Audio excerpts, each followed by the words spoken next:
Okay, so I've removed the cover to the U-box. Here it is here. It's one screw at the back, two on either side of the back corner, two in the centre, two in the front corners up here, and two down right in the very front there. Those two that were in the front there, I actually undid and then left them in the cover while I lifted it up. They were quite difficult to get out. I remember the first time I ever tried this I had trouble. I didn't realise that there was one back here by the IAT sensor. There's one right in the middle there, so that's probably something to bear in mind. So I disconnected the AT. Here's the other end of it here. It's tucked out of the way, which plugs onto there. Reads the inside of it like that. I keep all of my nuts and screws. I tend to use the top of ice cream containers to keep things in. It keeps them all separated and nice. They won't roll around anywhere and they're all in the same place. Yeah, I'm keeping an eye on the Haynes manual while I'm doing this, even though I have in fact done this job. This is I did it at 25,000, 35,000, 45,000. This is my fourth time opening the top of this 45,000.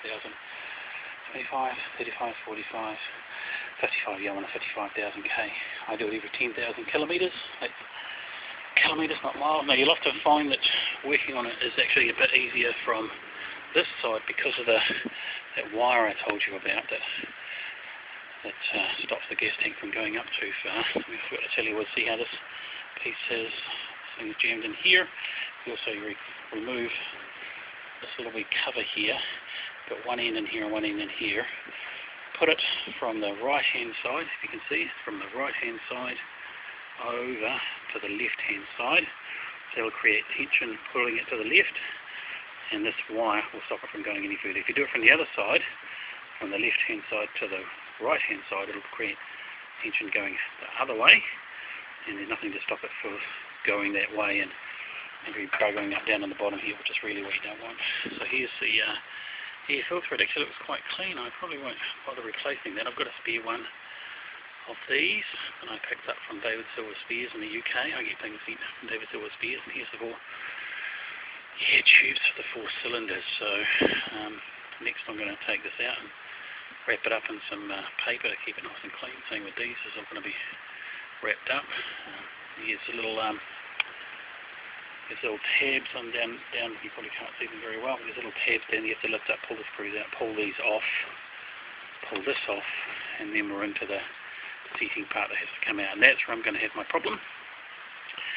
Last time I was underneath here, I had a look at trying to pull this out, but the screws were too tight, and I purchased an impact wrench, a Coke and impact wrench to help me pull those out. I don't know whether or not I'll be able to pull this cover out without the impact wrench, but I'll give it a shot.